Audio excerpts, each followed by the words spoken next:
Hello everyone, this is Ronan Blue, and for those that don't know me, this channel is all about how my girlfriend and I just started our financially independent debt-free journey since paying off our mortgage. With my newfound freedom, I talk about how we made it happen, the forms of passive income we have, our thoughts of early retirement overseas, personal thoughts, and general financial issues. Today's topic is on the 8 best reasons to retire to Malta. Stay till the end of the vlog to see whether this would be your retirement destination. Just as a disclaimer, the information provided is a general guide and to be used for educational purposes only.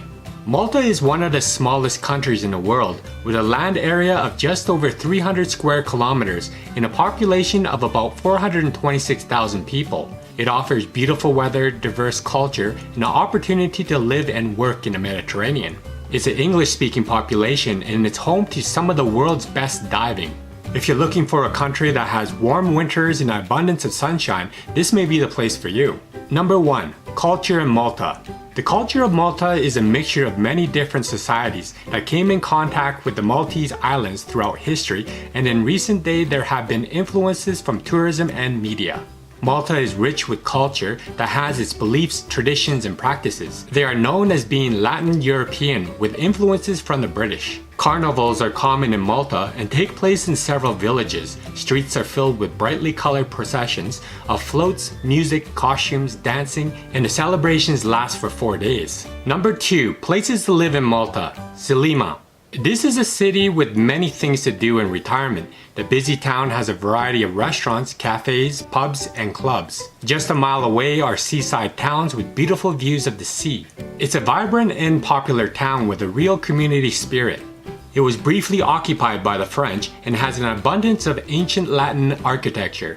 The town offers some stunning locations, allowing you to immerse yourself in the culture and history of the area. Gozo. Gozo is a fantastic place and has something to offer for everyone. If you don't need to find a job here, living here is very rewarding. It's the second largest island with a population of around 31,000 people. It's less developed and less densely populated, but it's more rural and is known for its scenic hills, its local poetry, and literature.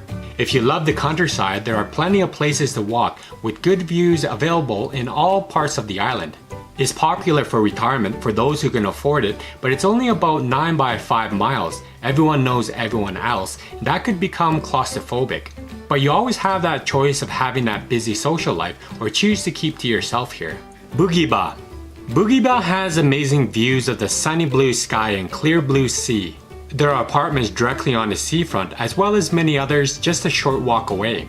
You can wake up to the sight and smell of the Mediterranean Sea. It's full of entertainment spots as well as quieter, more scenic areas. There are also various shops and grocery stores, meaning that you never need to venture far to get hold of any essential items you might require. There are also local cinemas showing the latest films as well as the Malta National Aquarium. There are plenty of buses with routes to sandy beaches as well. Number 3. Food in Malta. Rabbit stew. This is a local favorite and Malta's national dish. The rabbit is often served in 1 or 2 ways, stewed or fried. It's marinated overnight and the stew is in a rich gravy tomato-based sauce and can include a variety of vegetables such as onion, garlic, carrots, and potatoes. It's also commonly served with spaghetti or some forms of pasta. The tender meat falls off the bone. Bracioli. This is a traditional Maltese dish and are called beef olives. They are stuffed with bundles of beef, beautifully slow braised, and typically includes potato and peas. Timpana, baked macaroni. This would be for a pasta pie. This baked pasta dish is made using very simple ingredients, macaroni and pastry. Cooked macaroni are tossed in a rich tomato sauce containing minced meat, bacon, chopped liver, onions, and cheese, and then baked in a puff pastry. Number 4. Things to do in Malta. Valletta. Valletta is the capital of Malta. It has a medieval feel and the town is beautifully preserved. The whole city is considered a UNESCO World Heritage Site and the historical walls surrounding the city are still intact. There are charming narrow streets, trendy restaurants, and hilly streets with colorful enclosed balconies that date back to the early 17th century. Upper Baraka Gardens. This area has the best views of the city. You can walk through colorful flora and fauna that lines the beautifully landscaped grounds and also admire the panoramic vistas of the Grand Harbor. Comino's Blue Lagoon. This is for underwater adventures, probably the best spot to explore. It's an ideal area for reef and cave diving, and it's like a large swimming pool with aquarium-colored waters that are postcard perfect. Number 5. Cost of living in Malta. Eating out is relatively affordable in Malta and is one of the pleasures of most expats. Visiting cafes almost daily is common here, but with a mixture of eating out with alcohol and eating in could be about $550 USD a month, but you can cut down on this if you wish. A meal at an inexpensive restaurant would be $17 USD, between $11 and $22 USD. A meal for 2 people at a mid-range restaurant, 3-course meal, would be $67 USD, between $56 and $79 USD.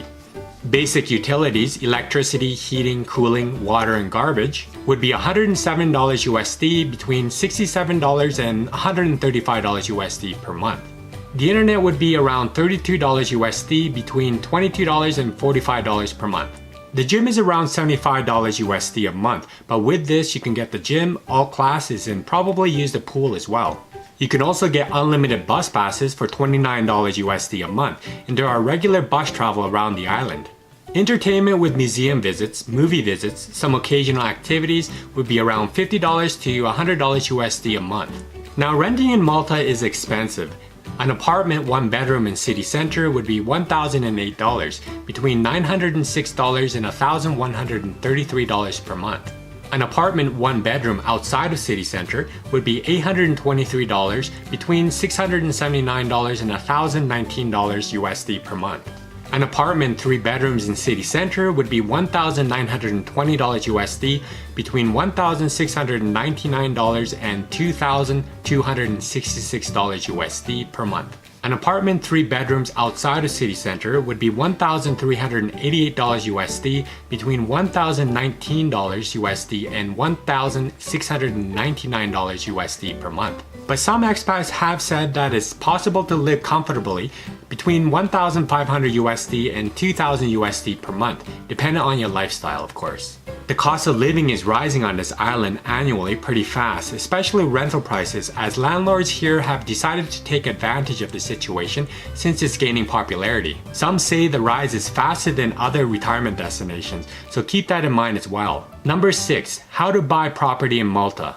Malta has attracted a lot of interest from foreign nationals. Buying property is, generally speaking, rather easy to do here. All the documentation would be in English. You just need to discuss the sale price with the owner in the presence of a real estate agent. There are many properties to choose from, and owners are renovating properties and then moving on, meaning recently renewed and refurbished properties are available and highly desirable. But the housing market is really hot in recent years, and prices for the amount of supply are quite high. It's always best to rent first before jumping into a property to see if you actually like Malta. Number 7. Healthcare in Malta. The quality of Malta's medical care is known to be good and operates within both the public and private sectors. It has a similar British health system in style. The publicly paid health system, where medical services are provided with, has no charge at the point of delivery. Foreign residents are highly advised to get private medical insurance by the Maltese Ministry of Health, however. With private healthcare, you have to pay every time you visit the doctor, but if you have private healthcare insurance, you just get back what is covered. Citizens from outside of the EU should purchase insurance that covers treatments abroad and ensure that it covers medical evacuations too, as some policies don't. Number 8. How to live in Malta. For expats who desire to stay in Malta for 90 days or less for tourism, it's possible that you won't require a permit. For citizens from all EU and EEA member nations, you only need a valid passport. So for countries like Australia, Canada, and the United States, will be part of the visa waiver program in Malta. There are other options, but they would depend on a few points: your nationality, the duration of your stay, employment status, and financial resources. I won't name them all here, but they are all publicly available to view. But if you want to spend your retirement years here, things become complicated than staying for 90 days. For EU nationals, the process is more straightforward since they don't need a more extended stay permit. There's a Malta Citizenship by Investment program designed to attract wealthy persons to relocate their personal and business affairs to Malta.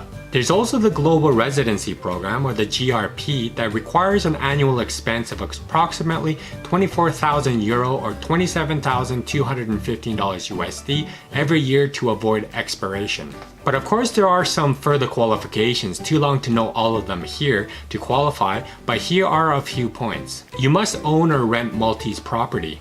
You must have stable and regular resources to sustain yourself and any dependents. You must also acquire sickness insurance that covers yourself and any dependents. There's also the Malta Residency and Visa Program, MRVP, or the Golden Visa, that requires a one-time investment and provides a permanent residency certificate that is valid for life. There are 2 investment options for this, but keep in mind that there are also other requirements needed prior to applying for this visa program as well. A long list that's pretty complicated, but there are several resources online that will list out in detail for everything that is needed for these options. Although Malta is a great place to live, there are some points to be aware of. Some items cost double here, rent is very high, and groceries and clothing are as well. The prices also continue to rise each year as mentioned earlier. Education and childcare are actually free, so it seems to be a child-friendly location.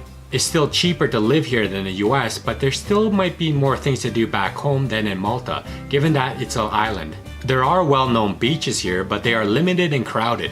But thanks to its climate, safety, excellent healthcare, and sea views, some may say it's worth it. But to keep costs down, you can live in quieter villages by the sea, and you're never too far from anything either. The Maltese are also known to be very friendly people as well. Well, tell me what you think of retiring in Malta in the comment section below. If you like this vlog, please don't forget to give me a like, subscribe if you haven't already, and hit that notification bell for more of my content here. Thank you for watching my vlog. I hope you have a great day and see you soon.